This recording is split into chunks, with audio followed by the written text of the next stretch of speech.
세상의 흐름이 빠르다 못해 눈 깜빡할 사이에 지나간다라는 말을 우리는 하게 됩니다. 아무리 빠른 세상의 흐름이지만 우리 모두가 사람이 지녀야 할 책임과 의무를 다하지 못할 때 그 결과는 우리 자신이 또 겪게 되기도 합니다. 우리에게 주어진 의무를 감당해내는 것은 우리가 간절히 원하는 행복과 또 희망이 또 들어있기 때문이 아닐까 합니다. 하루를 살아도 행복하게 살고 싶다고 말하는 이들이 있는가 볼 때 우리의 하루의 삶 속에 수많은 일들이 일어났다가 사라지기 때문이 아닌가 합니다.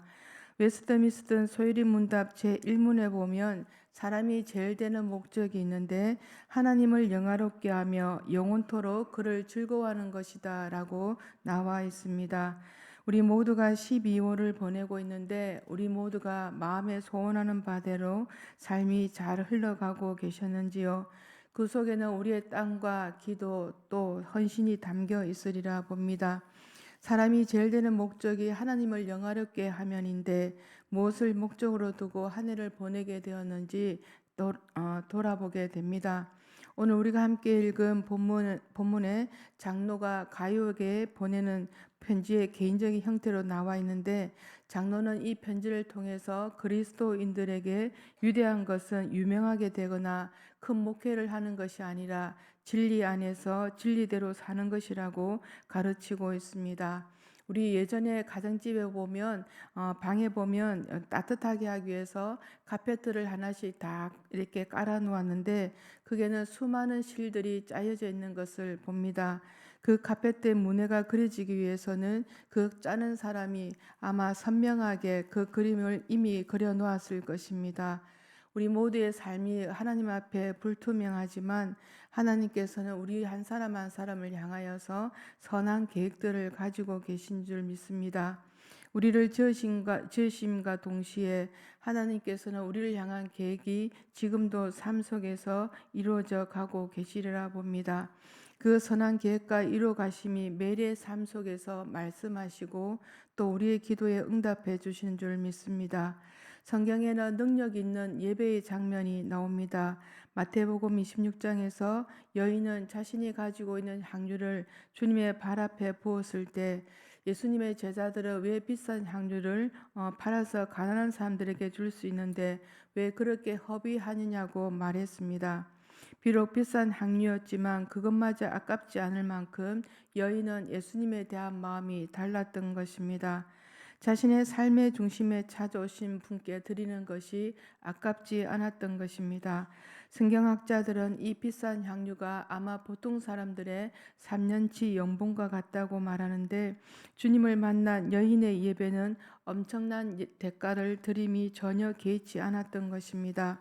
향유를 낭비한 여인의 행위에 대해서 제자들은 화를 냈지만 예수님은 그 여인의 예배의 모습을 새 번역에서는 그녀는 내게 아름다운 일을 했다라고 번역이 되어 있습니다.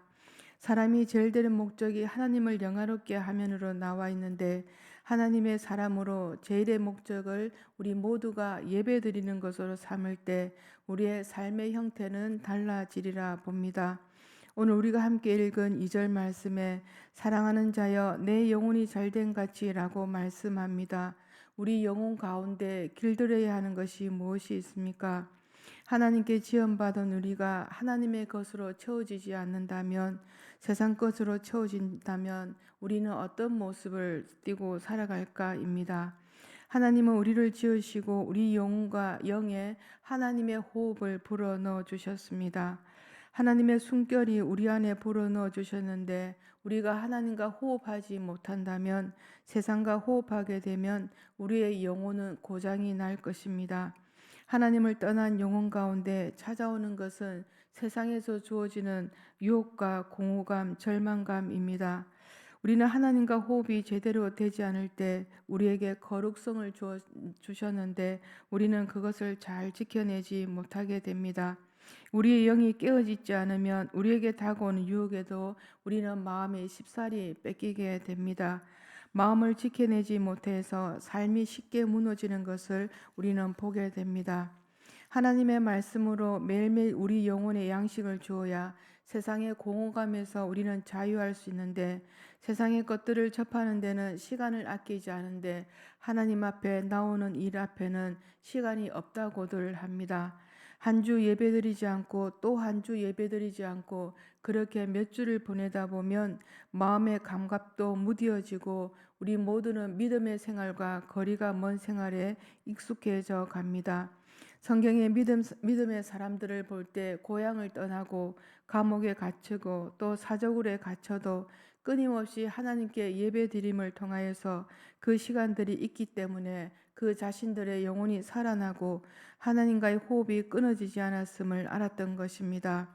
현재의 삶은 지금까지 살아온 태도의 합이라는 말이 있습니다. 사람들 사이에 작은 차이는 있는데 그 작은 차이가 큰 차이를 만들어낼 수 있다는 것입니다. 여기서 작은 차이란 태도를 말하고 큰 차이는 부정이냐 긍정이냐 하는 것입니다. 진실한 태도에 따라 삶이 바뀔 수 있다는 것입니다. 삶이 바뀌는 그것은 온전히 우리 모두의 자신의 태도와 삶에 달려 있습니다. 우리 모두는 삶이 평탄하기를 원하는데 그러기 위해서는 하나님과의 우리 호흡이 끊어져서는 안 되고 온활해야 합니다. 내 영혼이 잘된 같이 범사가 잘되고 강건하기를 내가 간구하노라고 성경은 말씀하고 있는데 나의 범사의 영역은 어디까지일까요? 시편 139편 8절에 이런 말씀이 있습니다. 내가 하늘에 올라갈지라도 거기 계시며 소홀에 내 자리를 펼지라도 거기 계시니이다 라고 말씀하고 있습니다. 내가 머무르는 곳 그 어디에도 하나님은 계시고 하나님을 떠나 숨을 수 있는 곳은 그 어디도 없다는 것입니다. 우리는 신앙을 가지고 신앙생활을 하였다고 하지만 우리 모두가 처음부터 형통하고 잘 되었던 것은 아닙니다. 오히려 그동안 나 자신이 가지고 있던 생각과 방식을 버려야 했고 이것이라고 주장했던 한 가닥 희망마저도 우리 손에서 놓아야 했습니다. 열심히 하나님을 믿고 있다고 하였지만 어려움은 언제나 있었습니다. 그러한 시간들이 성도에게 하나님을 더 의지하게 하고 하나님을 더 바라볼 수 있는 길이 되어 주었습니다.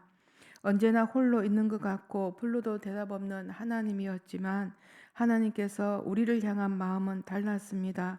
우리를 향하신 하나님의 마음은 우리가 강건해지기를 원하셨습니다.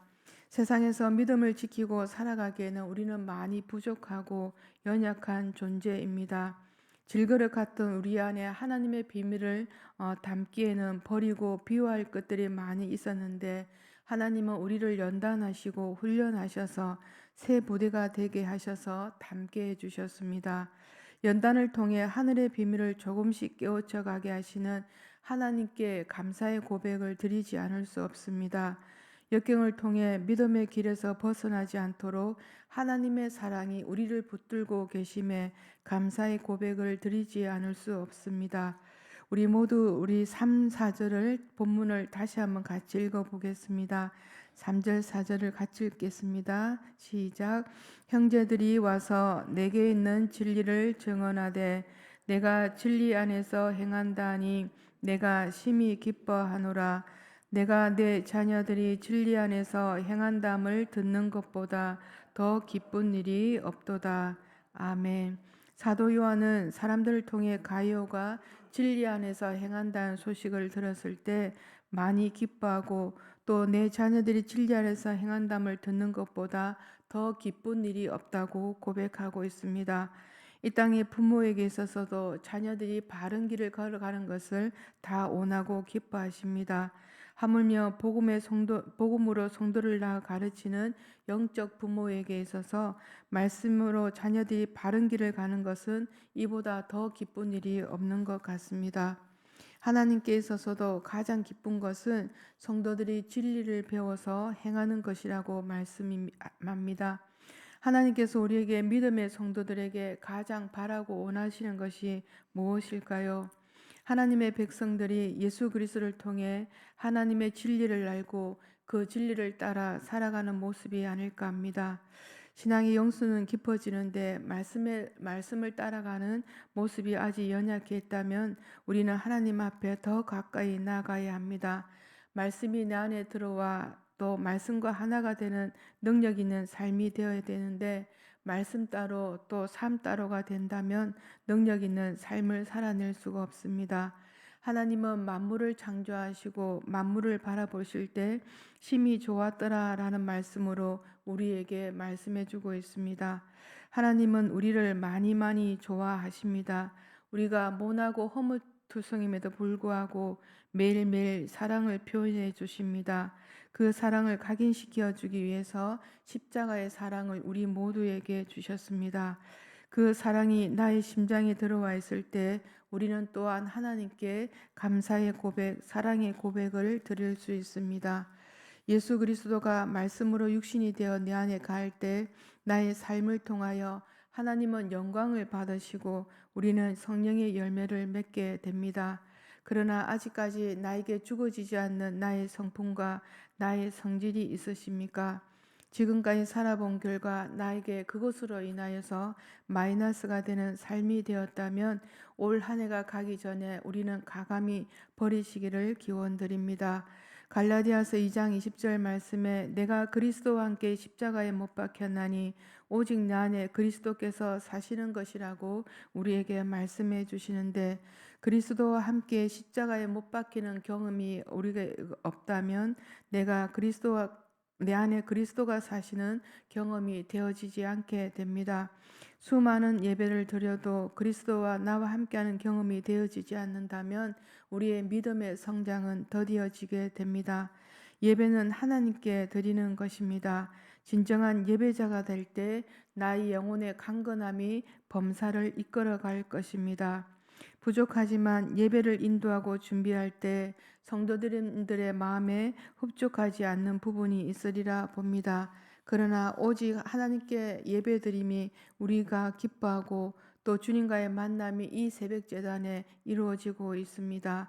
하루의 첫 시간을 세상의 어떤 일보다 우리 모두가 하나님 앞에 나와 주님과 호흡하며 이루어지는 이 아침인데 우리의 삶이 하나님께 드려지는 온전한 삶이 되어서 하나님이 기뻐하시는 우리 모두가 되시기를 기원드립니다.